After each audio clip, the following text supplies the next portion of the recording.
All right, so we're actually across from the parking lot. The parking lot's over here, and the main attraction is actually one of the things no one sees because it's not in the park part, it's across the road from it. Prickly pear. This is the same prickly pear that you'd eat and buy at the grocery store. It's the same one that is in Mexico. This is the northernmost distribution. This is really about as far as it gets. So it's not looking really happy. But you come back. That's what happens when you're a cactus in Michigan. Right? Yeah. You come back in August and it'll look happy, and then it'll barely live through the winter, and then, you know, so it's right on its northern extreme. You see the ones that are more exposed get whacked, the more protected stay alive. So it's just on its edge. There's the red sorrel. There's tons of this red sorrel all through here. Again, it's not really a good unique species, but there's a lot of it, and it is kind of pretty. You can see why it's called red sorrel, or also sheep sorrel. And now it's legal to eat because we're away from a trail. So it's good and lemony. Right here, we've got a lot of juniper. This is the creeping juniper. This is, you can see it's just one big carpet of juniper.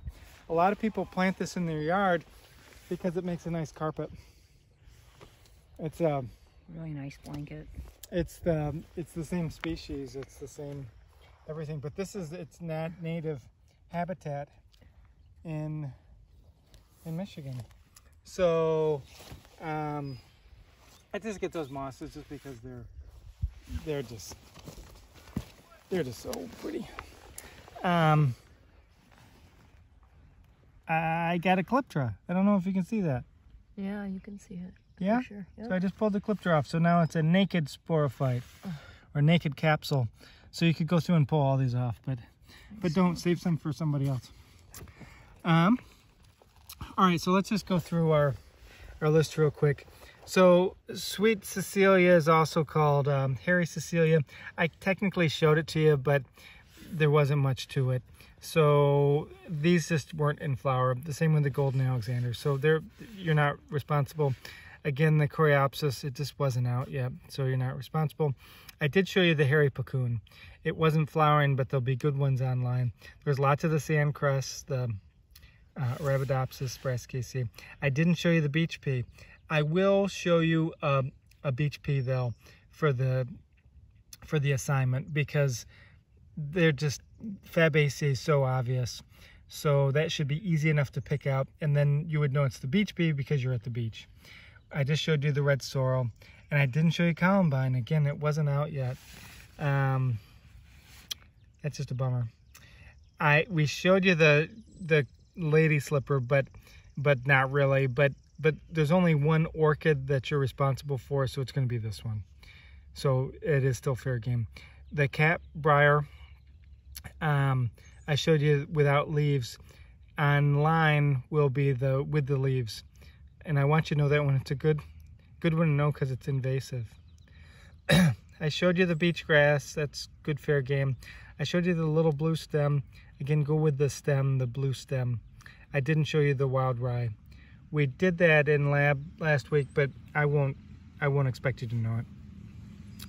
We saw lots of barberry. We saw it where we saw it once. Not to be compared with bearberry, which we'll see in a minute. We just saw the prickly pear cactus. We saw some viburnum.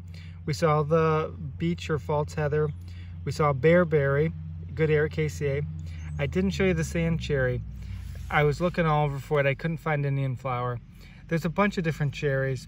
They all have similar characteristics, but the inflorescences will be different. The sand cherry is a common one planted in neighborhoods because the flowers are single and they're quite big. But you know, you're responsible for cherry in general.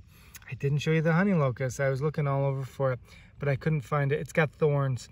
Honey locusts or locusts have oddly or evenly pinnate leaves, but it's also got thorns.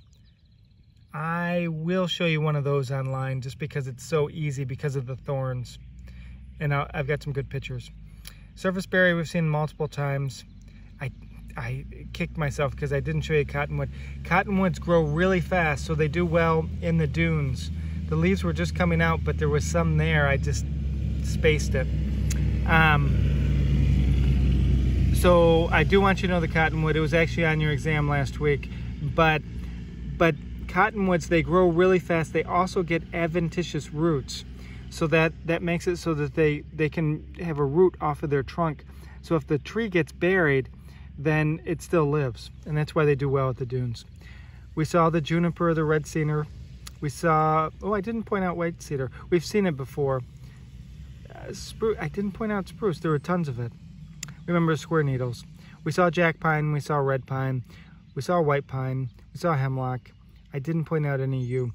There are some yew, not anywhere by the trail, but if you come here and walk around more, there are some yew. So we saw them before, so they're technically fair game. Okay?